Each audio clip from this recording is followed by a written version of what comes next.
Welcome back to our next episode of Too Long Didn't Watch. This time we're going to be focusing on Americas and the PMSL that happened there. Now we have to note as we go into this one that this is one of the most unique regions when it comes to how you're earning your points. There's no finals, and also each group gets a double point day on certain days throughout the week. So Maxman, with that information, we got to start things off by taking a look at Team Liquid. Yeah, I mean, Team Liquid, when they had the double points here, Jason, they were trying extra hard to get those points on board. Just get out of here. But no, when you're looking at this roster, of course, and if you know any of those strong players in Americas, Cardozian, Mythic, Ayala, Chief, these are all players that have so much experience, have so much history in that region that you expect them to do just so damn well together. And they didn't even just do well in the region. They absolutely dominated from start to finish. And I think that now with their synergy being built a little bit more throughout this spring season of 2024, I'm very excited for PMWC. Of course, there's question marks because we never see them outside of Americas as this team. But I think the potential is definitely there for the team.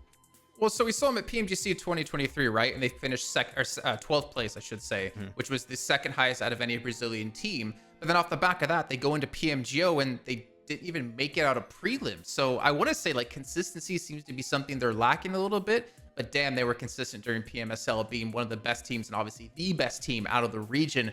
But then taking a look at the team we would normally say is the best from Brazil, Alpha 7, man, second place. They seem to always be the bridesmaid, never the bride. Yeah, I mean, Alpha 7, I don't know what's going on with the second place curse, but they just never going to get it. Sure, they're first place in the power rankings, but like they want a trophy, Jason, at some point. They don't get a trophy for being first place in power rankings. That would be a cool trophy. I would like them to get that, but no, you don't get a trophy for that. You need to see them win, and if 7 was here, he would say they need to have a bad start, and then they're going to not have that pressure anymore, and they're going to win at the end, but the thing is, their fragging power is just second to none in this tournament. If there's finally a tournament that they're going to be able to win, this might be finally the one, Jason. But again, you never know with Alpha 7. They could be first place until the last match and then boom, second place. So, well, yeah. You mentioned the fragging power, right? The interesting thing about that is that Revo was the highest fragger with 180 eliminations. The next closest was actually at 153 out of Mythic. So we see like a nice 27-point gap between those two players. But the difference is, Team Liquid had 3 players in the top 4, and Alpha 7 only had 1. So we're seeing more of a joint effort out of Team Liquid, whereas maybe on Alpha 7 side, it's more of that one person standing out. But speaking of standouts, man, we talked about this before we actually came on to talk. New generation of PUBG Mobile players. We might be seeing it in the form of Deathwolves. Yeah, we talked about it during the CSA region, Too Long Didn't Watch. It really is like a surgence of new players, new talent in every region. And for Americas, it really is now Twisted Minds Brazil is going to be the new team name. With players that really I didn't know too much of until the start of this year, and they just came out of nowhere. But, of course, when you look at their performance and how they played, they qualified towards the very end here of this tournament.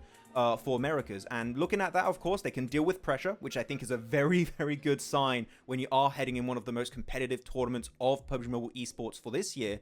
But expectations, a big question mark here, Jason. I have no idea how they're going to perform, but I want to see if they can maybe be the happy surprise of PMWC this time around. Well, the rough part for them is, though, Max, they will not have a final day being a double point day. That's how they qualified on that final day because of it. Going to PMWC, the stakes get obviously a lot higher with $3 million on the line. But you know what? I want to see if Twisted Mind Brazil can do something because it is so refreshing seeing a new team with new players come into the mix and start to be the best. Yeah, it's going to be absolutely awesome to see, of course, how the Americas teams are going to be performing. But that's going to be it for the Americas episode of Too Long Didn't Watch. So check it out next time as we talk about the EMEA teams and how they might perform heading over to Riyadh.